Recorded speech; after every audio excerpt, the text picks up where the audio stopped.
Welcome back to the BlackTrack, where I do commentary and review on movies with an all-black cast, or at least a black lead. Question: how do you even attempt to follow one of the most beloved classic comedies of all time? Well, in the case of today's film, by doing almost everything the exact opposite of the previous film, but not necessarily by choice. Next Friday, the sequel to the original Friday, hit theaters in January of 2000.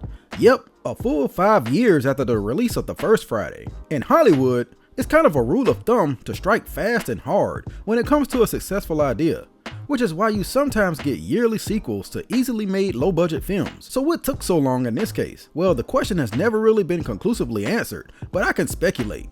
My first guess is that Friday being a hit was unexpected and probably caught everybody off guard, so there were no plans in place for a follow-up. Secondly, the success and notoriety of the film did wonders for the career of nearly everybody in it during the intervening 5 years.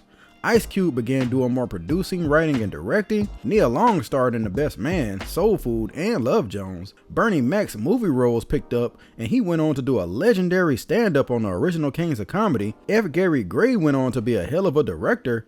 I mean, you can point at pretty much anybody in the first film and see success between 1995 and 2000. Then there's the elephant in the room. The fact that the glue that held the first film together, Chris Tucker, declined to return for a sequel. Now, there's been plenty of reasons stated over the years about why he refused to come back to the role. Everything from religious reasons to being too big for it. There's merits to both reasons, with him being too big for the movie feeling like the most believable, since he starred in The Fifth Element, Money Talks, Jackie Brown, and Rush Hour 1, among others between 95 and 2000. But from the man's own mouth, his reasoning for not returning is twofold. One, because after the birth of his son, he no longer wanted to play characters who smoked and used profanity, and second, he wanted to take more diverse roles that challenged him. And you know what? I respect that. But because of this, Next Friday had to become a completely different movie, and Ice Cube admits that the only reason it doesn't take place in the same neighborhood is because Chris Tucker didn't return, and it just wouldn't feel right. So instead, Next Friday takes Craig to the suburbs, where he goes to escape Debo, who wants revenge for losing the fight in the first film. Yep, that's the plot. If ever there was a movie that was too late to its own party, it's Next Friday. But was it too late to recapture some of that magic of the original? Let's BlackTrack and find out.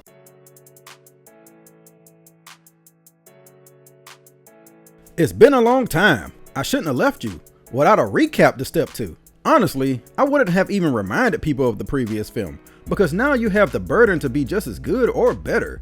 It even has narration, and you know how much I hate narration. During the narration, Craig tells the audience about how he knocked Debo out, but then inexplicably, Debo goes to jail for some reason that's never explained. And then it gets weird with the timeline, as he says word around the hood is that Debo is getting out next Friday, and that today is next Friday. But is that next Friday after the Friday you knocked him out? Or is that the next Friday after an undetermined amount of time? The movie doesn't clarify.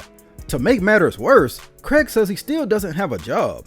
Does that mean that you never got another one this whole time? Or has it just been a week and nobody called you back? My head hurts already. I'm just gonna go out on a limb and say that it's been a while since the events of the first Friday movie. Because otherwise, if you get arrested in the Friday universe, there's clearly no due process. Hey, the streets don't lie, and Debo does in fact break out of prison with his younger brother Tyrone, played by Sticky Fingers of the rap group Onyx. How convenient it is to be locked up with and chained together with your own brother. And on the topic, where the hell was Tyrone the whole time in the first movie? Actually, while we're asking questions, who did Debo even live with in the first movie? Because we never see parents or anything. And if you ignore the director's cut, you never even see his house. And I ain't kicking it with you no more. I'm going to mommy house, man. Oh, Mama Debo is somebody who I have to meet. I wonder how the reception would have been if Next Friday was all about Debo and his family. Okay, I've digressed long enough. The image of Debo and his brother running down the street in Prison Orange and chained together in plain view of the public tells you all you need to know about the changed direction of the comedy in this movie. The first Friday was very comedic and admittedly a bit silly, but also for the most part grounded in reality. But Next Friday abandons all of that for complete silliness and in a way becomes a bad parody of the copycat movies that were produced in the wake of the first film. So it's a weird circular self-fulfilling prophecy where Friday, a good film, created a bunch of inevitable knockoffs, and then when those knockoffs became popular, it then forced the original to copy them to stay relevant. None of the rest of Craig's family decided to return for this film, so it's just Craig and Mr. Jones this time. Mr. Jones is still played by John Witherspoon, and make no mistake, John Witherspoon is one of the funniest old school comedians there ever was, but in Next Friday, they dropped the ball on the character by taking one of the unfunniest gags from the first film, the fact that Mr. Jones is always on the toilet, and stretches out that joke for the entire film. It's now his whole identity, and makes him a bit of an idiot to be honest. Now it might just be me, because I'm not really a fan of toilet humor, but it completely ruins the character for me. Like he's literally really stupid. He slips and falls on dog poop early in the film, and is too dumb to notice that it's on his back the whole time. That way, you can still get the same toilet gag from the first film, but this time in a car, with the windows up. Even Ice Cube admits he doesn't like toilet humor, but still somehow found the poop jokes in this movie funny. Oh, and Next Friday is all about subverting what you liked about the original characters. Not only is Mr. Jones turned one-dimensional, but Craig is now a regular weed smoker, which completely shits all over the character development in the original. And okay, I guess you could say him trying weed for the first time made him a big fan, but when he reveals that Smokey had to go to rehab for it, explaining his absence, it makes Craig look a little dumb for going down the same path. It's like Ice Cube had no idea what people liked about the characters in the original Friday, and wrote this one as kind of an alternate retelling of that story. Anyway, Debo shows up as the Jones boys are leaving, but they didn't sell enough tickets to the fight this time, so they take off until there's been proper promotion. Mr. Jones takes Craig to Rancho Cucamonga, which sounds like a fake and hilarious name until you realize it's a real place. The idea is for Craig to stay with his uncle Elroy, played by comedian Don D.C. Curry, and his cousin Day-Day, played by Mike Epps, until things cool down.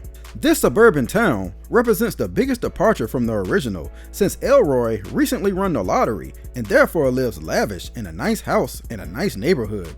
Calling it a nice neighborhood is also a bit of a reach, because Elroy inexplicably lives across the street from 3 convicted felons called the Jokers, 3 Mexicans who have taken over their mother's home and terrorized the neighborhood. Then he lives next door to a walking, talking, or I guess sitting stereotype in this case, named Ho Kim, an Asian lady who's down with the bros, you know what I'm saying, home skillet? Come by after work, I got the John Blaze shit for you. Nice to meet you. Peace out, Craig. Peace out. Ho Kim is played by Amy Hill, who played a similar character in the TV show All American Girl. I hate these type of characters, but at least this one was based on a real person, an Asian lady that Ice Cube knew from a California swap meet. Still though, the character sucks in my opinion. Like if you're gonna stick to these same stereotypes, why not just keep the movie in the hood, where they're more likely to exist? I remember when this film was released, I was ready to hate Mike Epps in the role of Day-Day, because I just knew he was meant to be a half-ass replacement for Chris Tucker.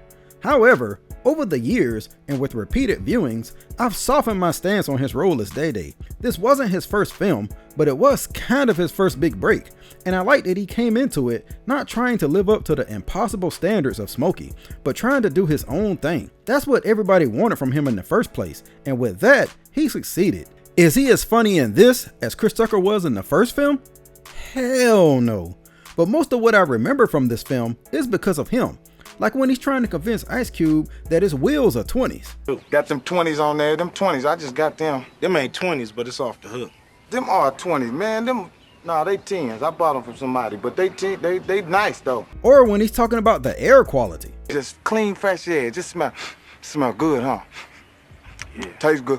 Taste the air. Ah! That's some of the funniest stuff in this, and there's glimpses of a great movie here, but it's buried under a poor story. Elroy's first wife passed away when she found out that they won the lottery, and there's a funny picture showing the moment it happened. But it's funny for the wrong reasons, because it makes it seem like the reality and the heart attack didn't set in until she went to pick up the check. He replaced her with a trophy wife, so to speak, named Sugar, who's played by Kim Whitley, and she's a freak. She blatantly assaults Craig right in front of Elroy, and Craig's response is baffling to me. Yeah, sure, it's his uncle's wife, but he acts like he's repulsed by her.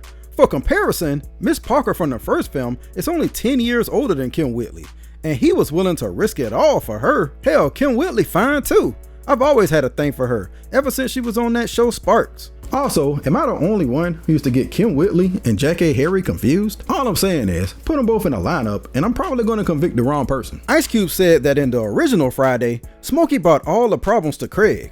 But in Next Friday, he wanted it to seem like Craig brought all the problems to Day Day. It's debatable, because everything that happens was already in the works long before Craig got there. For instance, it appears that Day Day has been flooding the basement and stuck a girl named Dewana, played by Tomala Jones, with the bill. So she shows up to give his fancy new car a new racing stripe.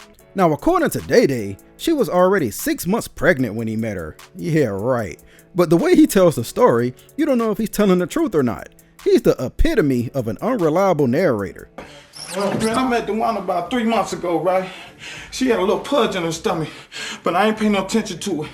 I thought it came from drinking 40s and shit, cause she had a little beer on her breath. Come to find out, she's 6 months pregnant. Talking about I'm the baby's daddy. What? The scene where he tells the story is really a tale of two movies, because on one hand, Mike Epps really shines here and shows off his ability to ad-lib comedy. On the other hand, it also exposes how terrible the writing and dialogue is from everybody else, and how a second writer could have made things much better. Psycho, huh? She must be worse than Left Eye from TLC or something. The Jokers have a sister named Carla, and Gone is that girl next door vibe you got from Nia Long as Debbie. When Craig takes a liking to her, it doesn't come across as natural at all. Just feels like they had to check the love interest box. She's just a filler character, and I know it's cliche to say somebody has no bearing on the plot, but she literally has no impact on the plot. I think it's obvious by now that I'm not a fan of stoner comedies, or stoner humor in general, but I'd be lying if I said I didn't laugh at the scenes in this movie where the characters are getting high. There's two of them, but the funniest is the first one, where Craig is getting high with Elroy and Sugar. And since Elroy has money, he has that high quality stuff. That stuff that probably rearranges your DNA.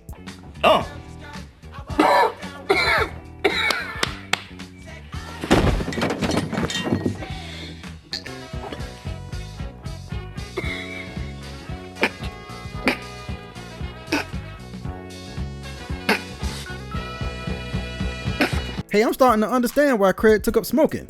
These hallucinations are a lot more vivid than they were in the first movie. Too bad the jokes aren't. Well, you ever heard of El Nino? Yeah. Well, this is El Negro. This is like when rappers try to fit current events into their rhymes to try to be timely. In 1998, the El Nino weather phenomenon was all in the news because it was at its strongest it had been in years. So if you ever wondered what that line was about, there it is. Now, I don't want to act like there's no conflict in this movie at all. It is. It's just not all that dire. Basically, nobody is gonna die this time around. The only thing worth worrying about is the fact that Elroy and Day Day haven't been paying their taxes with their lottery money. So they get a notice in the mail from Michael Rappaport 5 years after he and Ice Cube start together in Higher Learning, and it says the house is going to be auctioned if they don't pay nearly $4,000 by the next day. That's the conflict, but nobody seems to care when Craig delivers the news to Elroy and Day Day. We should have known something was up, just based on the fact that Day Day had a job. I know it's only $1 million, but I think I could have made that work long enough to show my ass at my job. A bunch of stuff happens at this record store that Day Day works at, and you know what? This is a hot take, but I always thought that the entire movie probably should have taken place here. I think it would have been funnier, had better pacing, had a better setting, and would have called back to its clerk's inspiration. In just the 15 or so minutes that we're here, Craig and Day Day get high with co-worker Roach, played by Justin Pierce. He was in that movie Kids back in the day. That was a wild movie. And Dewana shows up again to terrorize Day Day, but this time she brought help. Her little sister Baby D, played by the rapper Lady of Rage, who's hardly recognizable without her afro puffs. It should have been illegal for her to get rid of those. Baby D trying to beat the hell out of Day Day isn't the highlight of all this, but you can't help but laugh at Day Day bribing her with a cookie. How about that? Just like you had in jail, the commissary. Without the rapper, you can get to it quick. Look, I'm gonna die. now you a fat ass ain't. See, the diverse characters are there, but something just feels off, and I don't know what it is. I don't know if it's the writing, the placement, or both.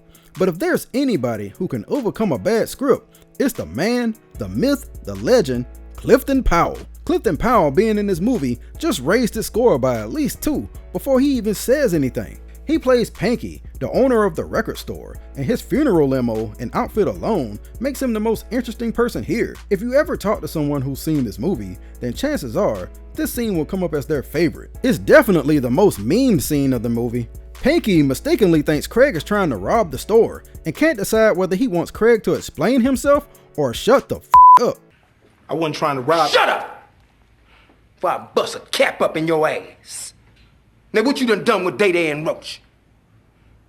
Day Day is my Shut up! It truly amazes me that no matter how bad a movie is, Clifton Powell is always gonna shine. I challenge you to find a movie where Clifton Powell was terrible. Too bad Day Day and Roach get fired for it though. As soon as they leave the store and go back to the neighborhood, the movie immediately begins to drag again. Craig peeps that the Jokers have a suspicious canister that looks a lot like a money vault. So he, Day Day, and Roach hatch a plan to steal it and pay off the house fees. This is where Next Friday leans all the way into the silly. Now I want to tell you that the Jokers are a corny and lame addition to the sequel, but I'd be lying because you might be shocked, but I actually like the Joker brothers at the end of this movie. Well, mostly because of regular Joker. See, the joke is, no pun intended, is that the Joker brothers are named in reverse. Baby Joker is the biggest one, but the youngest. Little Joker is the medium-sized one, and the middle child. And just plain old Joker is the smallest one, but the oldest. But that's not what I find funny about them. I just like the fact that regular Joker, played by Jacob Vargas, goes 1000% in on the role like his career depended on it. The character is stereotypical as hell, like most things in this movie, but at least with him, it comes across as authentic. It helps that he's legitimately funny. Let me think about it. Count my money, party with bitches, hundreds and fifties, big ass titties. Count the green, get in between those titties. Simone, let's party, huh? But see what happens when I try to give the movie a little bit of credit? It runs the good thing into the ground. The infiltration into the Joker house is filled with all kinds of nonsense, like Roach giving the dog weed brownies, Craig being able to run into Carla's room and her not losing her mind, Day Day and Roach eventually getting kidnapped and Elroy and Mr. Jones attempting to rescue them. Ah yeah, Mr. Jones. You may or may not be wondering why he's even back, and that's my problem with Next Friday. It was built and sold on the fact that Debo wanted revenge on Craig, and when I say it was relegated to the background, I mean had I not mentioned it, you probably would have completely forgot. The Debo stuff is a subplot in a few scenes, but unfortunately, it simultaneously takes place alongside the Mr. Jones poop jokes. Debo and his brother's big plan was to call a restaurant that Mr. Jones just so happened to conveniently be at and tell him that Craig is in trouble. Mr. Jones blindly runs off to rescue Craig, but Debo and Tyrone hitch a ride in the back of his truck. Problem is, Mr. Jones takes forever because he gets stuck in traffic and he keeps having to poop. It sounds really involved, but trust me, it's like one or two really quick scenes. We do get a Ron Reiser Stanley cameo out of it though, so that's something. I have a theory. During the commentary, the director Steve Carr talks about he and Tiny Lister not getting along. Who knows why?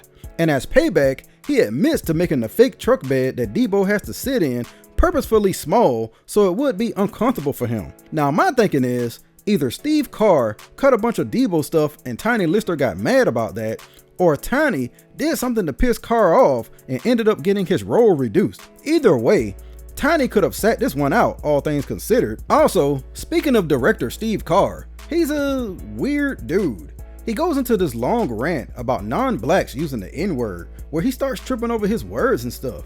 And towards the end of the commentary, he starts having a side conversation with somebody in the room, and then says something like, who cares about some commentary on a movie like Next Friday anyway? Well hell, if the director himself doesn't care, then why should I? So after all that buildup of Craig leaving his home and Debo going through hell to get to him, what's the big finale and payoff you ask? Debo and Tyrone getting taken down by a dog. No big fight, no clever tricks, nothing.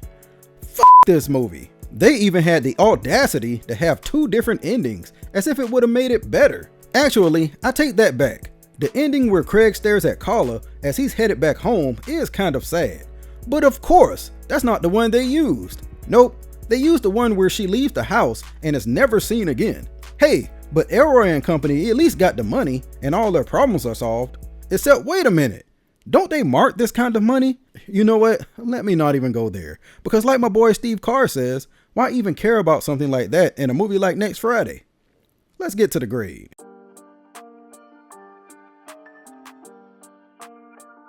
On the Blu-ray commentary, Ice Cube responded to the critics of this movie by saying, and I'm paraphrasing here, that when you go see a movie like Next Friday, you're supposed to turn off your brain and leave your sensibilities at the door. And in a way, he's right. But I'd like to add a quote from one of my favorite rappers, Jay Electronica, who once said that if you want to rap about drugs, guns, women, and clothes, then that's fine, as long as there's an artistry to it. Basically, not everything has to be perfect and cookie cutter to be good. I think the original Friday is evidence of that, but you have to at least be clever about it. But Next Friday feels low effort, like they knew the name value alone was going to bring out the crowds, and if that was the plan, they were right. Next Friday is the highest grossing movie in the franchise, but let's not kid ourselves. That's because people thought they were getting more of the original Friday, and it really is a testament to how good that movie was. Like I said earlier, I think if Next Friday had homed in on one plot point and set the movie primarily in one place, like the record store, it would have been a much better movie. But what we got feels aimless and inconsequential, and worse, not very funny. It's weird, because the characters are there, they just needed better writing. Comedians are there, they just needed to be funnier. Even the last movie's villain is there, he just needed more to do. Next Friday is just missing the fun factor of the last movie, and it's possible it was just a hard thing to recreate. On the positive side, Next Friday was a coming out party for Mike Epps, and he did his best with what he had, and I commend him for not trying to live up to expectations. But for everything else, my grade for Next Friday is a D. In trying to be like everybody else, the Friday franchise lost sight of what made it unique in the first place. And that's it for this episode of the BlackTrack. How did you feel about the movie Next Friday? Did you like it a lot better than I did? Let me know in the comments below. And don't forget to like, share, and subscribe, and tell your friends about my channel. And until next time, I'll holla at you.